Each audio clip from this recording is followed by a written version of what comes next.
Hi guys, Ian here. Welcome to my day.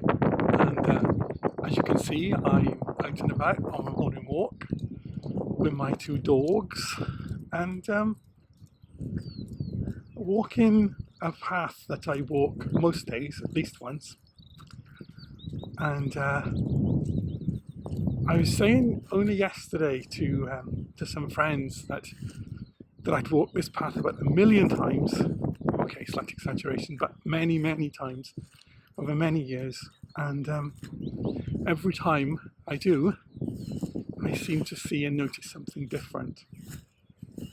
And the seasons, each bring their wonders and their amazing things, and nature never ceases to make me smile. And as I was walking and thinking about walking this path, I started to think about pathworking. Now, I did wonder whether I should make this video because initially pathworking and the process of pathworking was a very well kept secret of the initiates of the schools of the mysteries, and particularly like the Golden Dawn. It was a very important occult process which was kept hidden. And I wondered if I should talk about it, but of course, much of what used to be hidden, and that's all occult means, doesn't mean dark, it doesn't mean evil, satanic, anything like that, it just means hidden. And all esoteric means is known to the few, not common knowledge. There's nothing negative about it, nothing wrong or dark. But many of the teachings that were once the domain of the initiate student of the occult are now open and widely available on YouTube in books. And so I thought, yeah, it is okay to talk about pathworking because people do it, even though they don't realize what it is they're doing. So, those times when you kind of get lost in your thoughts, and people will say, "Oh, penny for your thoughts," and you'll have gone somewhere. You'll have gone perhaps to a past memory or a future hope, and you'll be in your mind. You'll be there. You'll be experiencing that environment. If it's a past memory, if it was something lovely, then you'll recapture some of the joy and happiness you felt at the time. If it was something that made you sad or angry, you'll bring forth and re-summon up those same emotions, and you can feel exactly as you felt at that time. It's like a time machine where you go back to that moment in your life and in your experience. Well, that really is the environment of where pathworking occurs. Now, some modern people would say it's the realm of the visual imagination. The student of the mysteries would say it's occurring in the astral level, in the astral light. As I think I've said in some of my videos before, I think to reduce the astral light to the realm of visual imagination is to have a very impoverished view of what the astral light is. So although I don't disagree that there is an element of visual imagination involved when we experience the astral light, we are only experiencing an aspect of it, and that I believe that is not all of it by any stretch of the imagination. Anyway, oh, my arm's getting tired now. Should have brought that selfie stick, which I still hate after all these 100 videos. Anyway, pathworking.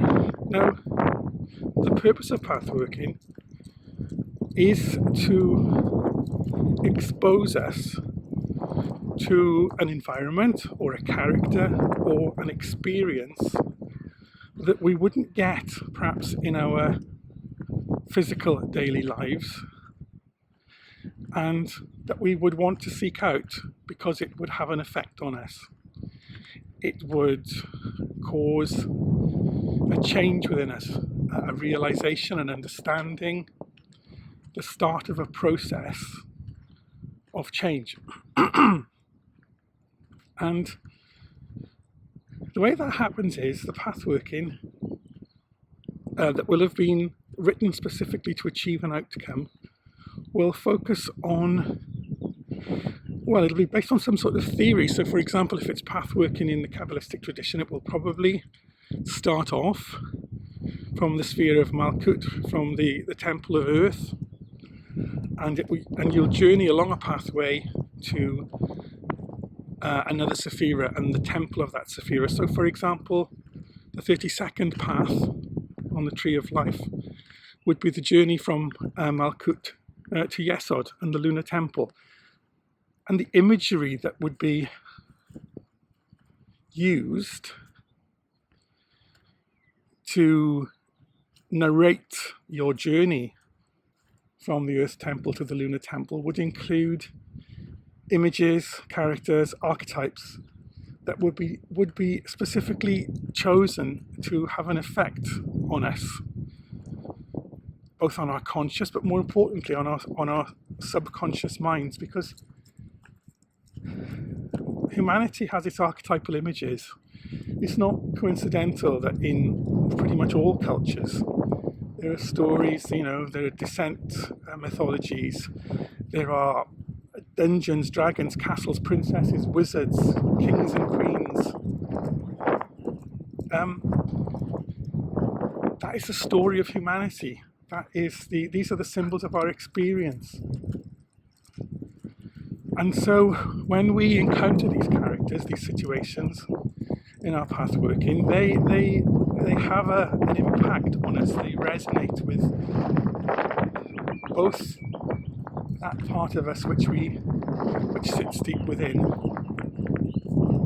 and then later on our consciousness and our conscious mind.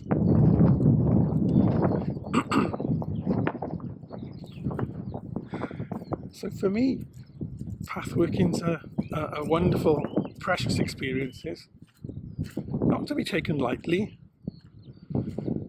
but to be valued as tools of development. Now, the reason I say that it's not to be taken lightly is because any practice, that's going to have an impact on us at the subconscious, conscious, and at the spiritual level, obviously needs to be treated with respect and used appropriately.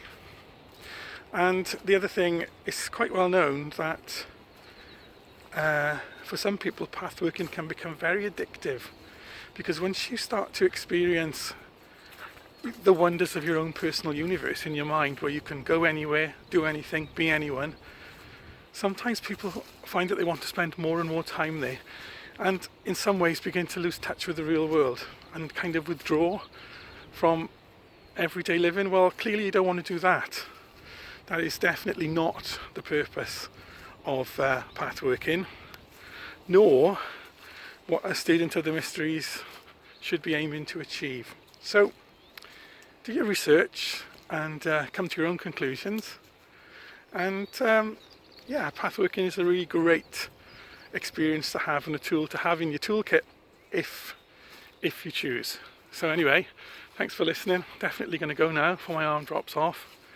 See you guys soon. Have a great day. Bye.